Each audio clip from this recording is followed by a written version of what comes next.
না আমরা ডিএম লাগবো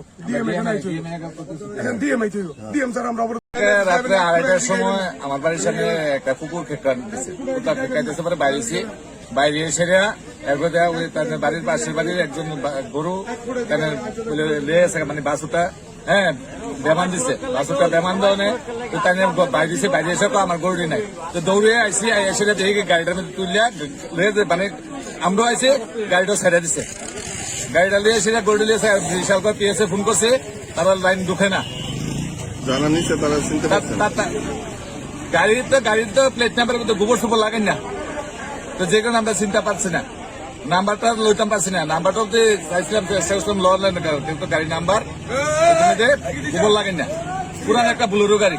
পরবর্তী সময় কি আপনারা থানায় জানাইছেন ব্যাপারটা? পরবর্তী সময়ে থানাতে ফোন ঢুকাইতাম চাইছি ফোন ঢুকছে না ফায়ার সার্ভিসের কাছে ফোন করছি ফায়ার সার্ভিস কেটেছে আমরা কাছে তো লাইন ঢুকে না আমরা কিটা করতাম কর এবার ফায়ার সার্ভিসে নিরূপে এসে ফায়ার সার্ভিস বুঝবে আসলে যদি প্রশাসন সঠিকভাবে আইনটা প্রয়োগ করতো তা প্রশাসন সঠিকভাবে তারা বাস্তবায়ন করতো তাহলে আজকে হয়তো বাইপাসের সামনে গাড়িটা ধরতে পারতো। আচ্ছা প্রশাসনের কারণে আজকে গরুগুলি এমন হইতেছে। একটা অভিযোগ দীর্ঘদিন ধরে বিশালগড় থানার ফোন লাইনটা কাটা, এটাতে কি আপনার সমস্যা হইতেছে? সমস্যা কিন্তু আজকে দেখছেন আজকে যদি থানার যদি লাইনটা ঠিক থাকতো আজকে থানাতে ফোন করতাম তারা যদি বাইপাসে দাঁড়াইতো গাড়িটা ধরতে পারতো 100%। আপনারা কি থানায় পরে জানাইছেন? থানাতে গেছে থানাতে গিয়ে জানানো হয়েছে। পুলিশ কি আইছে? এখন পর্যন্ত কোনো পুলিশের কোনো ভূমিকা নাই। আপনারা যে রাস্তা অবরোধ করছেন যদি পুলিশ না আয় পরবর্তী সময় কি করবেন? না রাস্তা অবরোধ থাকবে টোটালি। পুলিশটা শুধু ডিএমআই প্রতিশ্রুতি দেখা যায় আমাদের গরুগুলি নাহলে গরু ব্যাপারী গরু চুরি হয় না পাবলিকের গরু চুরি হয় কি করে এগুলো প্রত্যেকটা গরু ব্যাপারী জড়িত আছে চুরের সাথে। আর পুলিশ গরু লাইন দিয়ে রাখছে তারা কি করে যেখানে তারা গরু ধরে না। আচ্ছা গাড়িটা যদি গরু না টানতো আজকে গরুগুলি চুরি হইতো না। আজকে গাড়ি না থাকলে আজকে গরুটা আমরা সামনে দৌড় দিয়ে লাগু পাইতে পারতাম।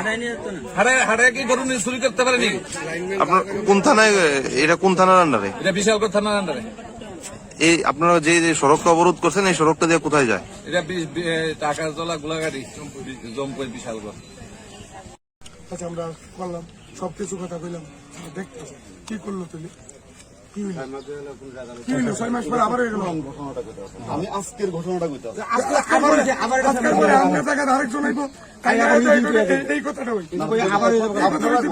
আপনারা কোন আমরা কি করব? আমরা আপনাদের পক্ষে ডাইরেক্ট কথা যেটা আপনাদের আমরা ডিএম লাগবো ডিএম স্যার আমরা অবরোধ তুলতাম না। একটু শেষ কথা আমরা না কিচ্ছু তো না আমরা ডিএম এর লোক আমরা কিছু কথা আছে আমরা কথা কমু ডিএম আমরা কি প্রতিশ্রুতি দেয় আমরা শেষ কথা এটা না এভাবে আমরা আর কোনো কথা নাই। এখানকার কৃষক আমার কোনো সাহায্য নাই গরুর উপর নির্ভরশীল 60% কৃষক গরুর উপর নির্ভরশীল। স্যার এক মিনিট তাইলে এই দুইটা গরুর উপর নির্ভরশীল তাইলে কি করে বাঁচবো? তাইলে কালকা জন্য 10 টাকা রোজগার করে খাইবো তাইলে কেমন রোজগার করবো? আজকে যদি অ্যাক্সিডেন্ট করে তাইলে বউ ফ্যামিলি কেন দেখবো? বিশের বোতল লেগে রেখেছে মহিলা দেবো রাত্রেবেলা এটা সমস্যার সমাধান না। আমরা ডিএম সাহেব আইবো আমরা প্রতিশ্রুতি দিব আমরা কিছু কথা আছে। আপনাদের কি সমস্যা আছে আপনি কোন না আমার কাছে গরু চুরি জানাইছে আমার কথা শুনুন স্যার 6 মাস আগে গরু চুরি আমরা জানাইছি আমরা বাইরে তুমি টেনশন নিও না টেনশন নিচ্ছি না আমরা গ্রামের মানুষ ওখানে আবার 6 মাসের আবার চুরি গেছে স্যার এবার ভাই আমরা যাবেন আমরা ব্যবস্থা করবো তোমরা উপর ছেড়ে দাও আমরা মানাম আমরা ব্যবস্থা করুন দিন পরে আবার ফিরে যাবো।